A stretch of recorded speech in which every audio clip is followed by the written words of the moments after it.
Camarades peuple d'Afrique, peuple du Burkina Faso, mes chers frères de l'AES, venez voir le niveau d'intégrité qu'a atteint le gouvernement burkinabé, le niveau de sérieux, le niveau de rigueur qu'a atteint le gouvernement burkinabé. Frère, c'est l'un des gouvernements les plus sérieux au monde entier. Je dis bien au monde entier. Je vais vous demander de suivre attentivement cette vidéo, de la partager au maximum, et puis bon, on va décortiquer. On est parti avec la vidéo chez Camarades d'Afrique.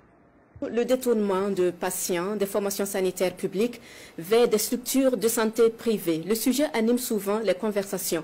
En tous les cas, le phénomène est bien réel au Burkina. Nous revenons donc ce soir sur cette dénonciation formulée par un patient du centre hospitalier régional de Kaya, plainte qui a abouti à la suspension de la directrice générale du CHR de ses fonctions par le Conseil des ministres, Mariama Tamboura.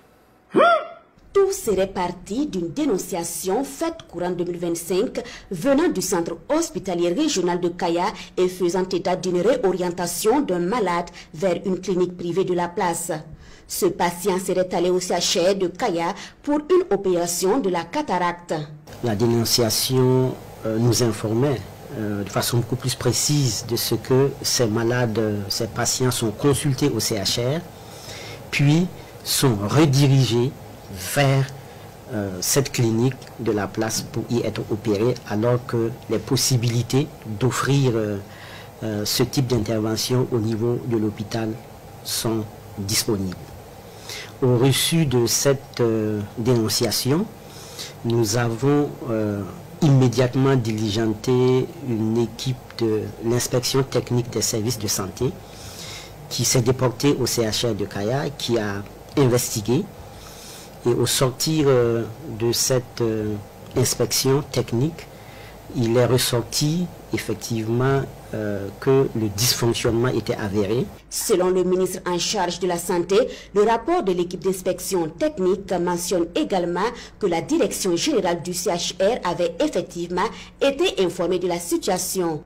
Malgré les dénonciations verbales et écrites, aucune réaction de l'administration. La réaction qui était attendue n'a pas été celle que nous voulions, celle qui était prescrite, celle qui devrait véritablement permettre à un premier responsable, au regard en plus du contexte, de prendre ses responsabilités. L'administration est restée quelque peu dans une certaine inertie, si fait que le traitement de la question n'a pas été celui qu'il devait être. Et c'est ainsi que la responsable du CHR de Kaya fait les frais de cette pratique. Le rapport d'inspection a été formel. Il a été très clair. Les soins sont possibles au niveau du CHR de Kaya. On peut y faire des cataractes.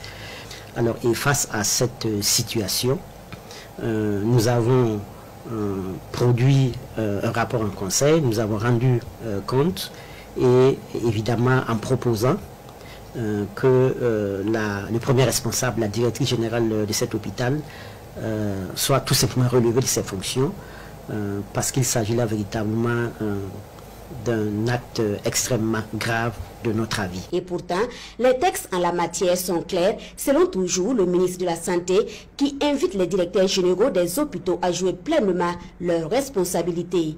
Lorsque vous êtes responsable et que vous êtes en face d'une telle situation, vous avez le devoir d'appliquer les textes, d'appliquer la réglementation. Vous pouvez tout simplement rendre compte à la hiérarchie et demander pourquoi pas tout simplement qu'une équipe de l'inspection technique des services de santé puisse venir sur le terrain. Mais même avant ça, en tant que responsable, vous disposez d'un arsenal de mesures qui peuvent vous permettre véritablement de prendre une décision. Et donc c'est le lieu pour moi, encore une fois, de lancer cet appel aux responsables, au DG des hôpitaux, pour que chacune et chacun assume ses responsabilités. La santé est une question extrêmement stratégique pour le gouvernement. Les responsables, les DG des hôpitaux qui ne respecteraient pas, on va dire, la fonction qui leur a été confiée, se verront tout simplement appliquer un certain nombre de dispositions qui peuvent aller tout simplement jusqu'à la mise de fin des fonctions. Le chef du département de la santé précise, les populations sont libres de se faire consulter où elles veulent, cela que ce soit dans le privé, reconnu par le système de santé, que dans les centres de santé publics. Robert Lucien Kargougou insiste, les patients, encore moins leurs accompagnants, ne doivent se laisser influencer par certains agents de santé. Qui n'ont pas de bonnes vertus, qui ne respectent pas la déontologie. Sinon, nous voulons en tout cas insister encore une fois pour dire que l'offre de services de santé, nous travaillons à faire en sorte que ce soit optimal. Nous travaillons à faire en sorte que l'accessibilité soit améliorée. Vous avez vu toutes ces mesures de baisse drastique des prix des médicaments, des examens d'imagerie médicale. Donc le gouvernement travaille à faire en sorte que les services soient disponibles. Évidemment, il y a encore des gaps. Mais encore une fois, les populations sont invitées à consulter selon leurs désirs, mais à rester vigilants parce que parfois, effectivement, même si on a des gaps au niveau de certains services des hôpitaux publics, la disponibilité est assez optimale. L'intervention des agents publics de santé dans le privé est réglementée par un décret du ministère en date de 2023. Lequel décret précise que les médecins généralistes, infirmiers et sages-femmes ne peuvent plus prester dans le privé. S'agissant des spécialistes, ils peuvent continuer les vacations dans le privé seulement 2 fois dans la semaine à condition que l'hôpital public dont ils relèvent ait une convention avec la structure sanitaire privée où ils comptent aller intervenir. Frère, vous avez entendu. Je le dis encore.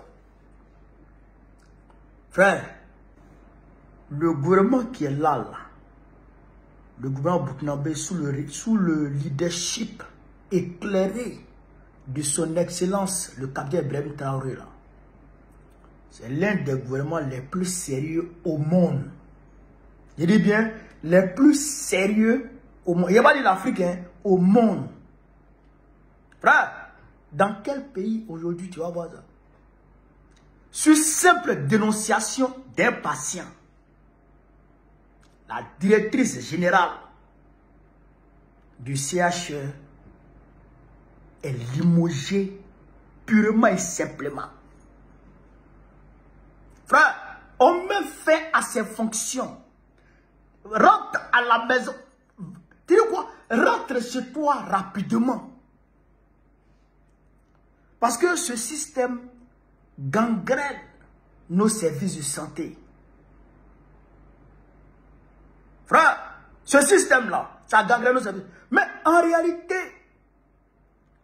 le médecin qui te dit, qui te montre une clinique pour aller là-bas, et que c'est là-bas que tu peux être soigné, alors que les soins qu'il y a dans cette clinique-là existent bel et bien dans l'hôpital général, à moindre coût. Donc, on envoie les patients là-bas pour qu'ils aient payé cher. Ok, son excellence est en train de faire un travail c'est-à-dire monumental pour donner un accès facile à la santé au Burkinabé, pour permettre au Burkinabé de se soigner facilement. Vous êtes en train de saboter le travail du monsieur. Mais c'est grave. Parce que les populations vont se dire, mais attends, le président dit, le président a diminué le coût des dialyses, il a diminué à presque 80% les coûts des médicaments. Mais pourquoi on ne vous comprend pas? On dit qu'il n'y a pas de médicaments dans les hôpitaux. Mais c'est un sabotage. C'est un sabotage, c'est grave. C'est grave. Non, on ne peut pas vous laisser faire ça, quand même. On ne peut pas vous laisser, c'est pas bien, ça c'est pas bien. C'est comme en Côte d'Ivoire. Aujourd'hui, en Côte d'Ivoire. C'est qu'un là-bas même, il ne se limite pas qu'à détourner les patients. Mais ils vendent les bébés. Ils vendent les bébés des gens en Côte d'Ivoire. Ils volent bébés. Ils volent bébés des gens en Côte d'Ivoire. Les vidéos existent sur ma page Facebook. J'ai mis les vidéos dessus. Où les gens pleurent. Ils attrapent leur tête. Leurs bébés ont disparu. En 2022, il y a une femme qui a accouché de jumeaux. Elle a fait des jumeaux. Il y a un qui a disparu. Il y a un qui est resté. En Côte d'Ivoire, ils volent et ils vendent les organes des bébés à Adjamé. Dans le pays là, il faut ça là-bas. Mais maintenant, au niveau de la santé là, tu viens même là. Frère, ils vont te charger à ordonnance. Ils vont te charger à ordonnance. Et puis ils vont te dire, il faut aller dans telle pharmacie. Et ils t'indiquent la pharmacie. Ils disent, c'est là-bas on peut avoir. Ah, il a mis son cachet sur l'ordonnance. Ah, c'est là-bas tu vas voir. Tu ne vas jamais avoir sang. On va faire don de sang en Côte d'Ivoire. Tu as fait don de sang. Hein, frère? Mais il faut être un malade. Il faut avoir problème. Il faut avoir anémie. Ou bien ton enfant n'a qu'à avoir anémie. Tu vas voir si tu vas avoir poche de sang. Ils ne vont pas te donner. Ils vont te vendre. Ils vont dire ça. Tu vas habiter à Abidjan. Il faut donner 15 000 ou 20 000. On va à Abidjan.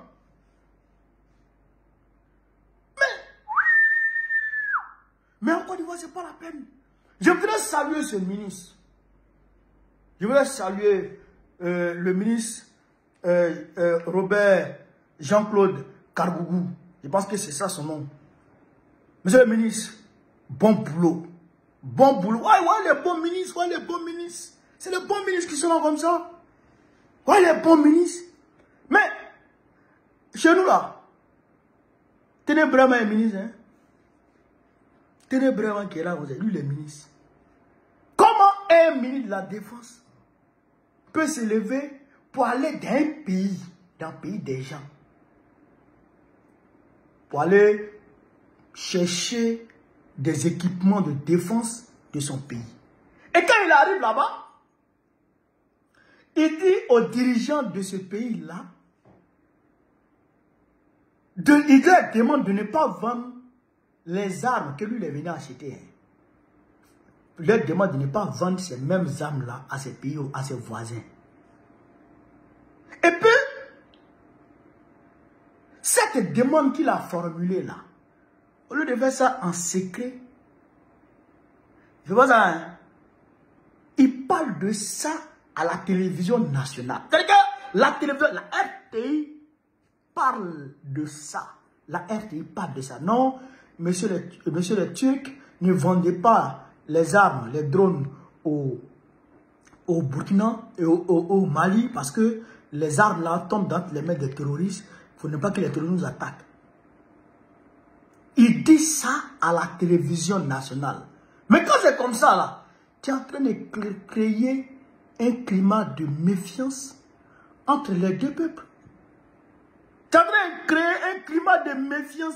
Les deux peuples vont se regarder en chien de faïence. Ils vont dire, donc, si on vend les armes à ceux-là, c'est les armes là vont tomber dans la main des terroristes, vont venir nous attaquer ici. C'est où les gens? Ça, c'est le ministre.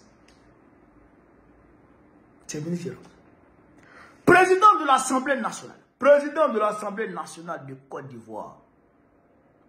Président du Parlement de Côte d'Ivoire. Il a détourné 600 milliards. 600 milliards de francs CFA. 600 milliards. Ça peut construire combien de CHU? Combien de CHU? Combien de centres hospitaliers universitaires? Au moins 6. Au moins 6. Les CHE là, au moins 10. Universités là, au moins 3, 4. Mais un seul individu a volé ça. Il a payé les voitures pour les petits gars, payé les vacances pour les petits gars. L'argent qui appartient à 30 millions de personnes. Un seul individu a pris ça et il a assis dessus. Et puis le président zombie là, il regarde. Voilà notre pays. Mais ça là, tu ne peux pas faire ça au Burkina Faso aussi. Tu ne peux pas. Hein? Non, tu as volé l'argent. Là même, je vois, il y a 30 milliards. Il y a un trou de 30 milliards qui a été découvert quelque part. Là. Mais ils sont en train de chasser ça. Ils vont récupérer. Mais en Côte d'Ivoire, dans le secteur Anacad, coton, 300 milliards. Petrosi, près de 200 à 300 milliards. Offert, 100 milliards, 200. Aïe! C'est-à-dire que 100 milliards, ils volent. Ouais, il est ministre de Draman. C'est-à-dire que ce Draman, quand tu es avec Draman, tant que tu ne veux pas le pouvoir, hey, tu peux tout faire. Tant que toi, là, tu ne veux pas, tu ne lorgnes pas le pouvoir, son siège, son fauteuil présidentiel. Tant que tu ne lorgnes pas son fauteuil présidentiel, Joe, tu peux voler comme tu veux, tu peux mailler comme tu veux. Mais c'est quand tu lorgnes le fauteuil présidentiel qui il met les services dans ton derrière pour te pourchasser. Mais tant que tu es soumis à lui comme la Adjoumani là, tu as l'air de Adjoumani a un problème. Il n'a pas de problème. Il connaît le moment. Il sait comment le prendre. Quand on lui demande, il vient être président. Lui, il présidence, ça ne l'intéresse pas. Lui, il est ministre. Lui, il achète ses voitures pour donner à ses petits qu'on lui vit quoi. Je voudrais saluer le gouvernement burkinabé. Pour son travail acharné. Pour son amour, pour son patriotisme, pour son amour immense pour son peuple. Les gens là, ils travaillent pour le peuple. Ils travaillent pour le peuple. Comme on appelle l'Afrique, voilà ce que je voulais vous dire. Sur ce, vive l'Afrique libre, vive le panafricanisme, vive tous les présidents panafricains. Babo, président de la Côte d'Ivoire en octobre prochain, Inch'Allah. On est ensemble, les gars. Merci.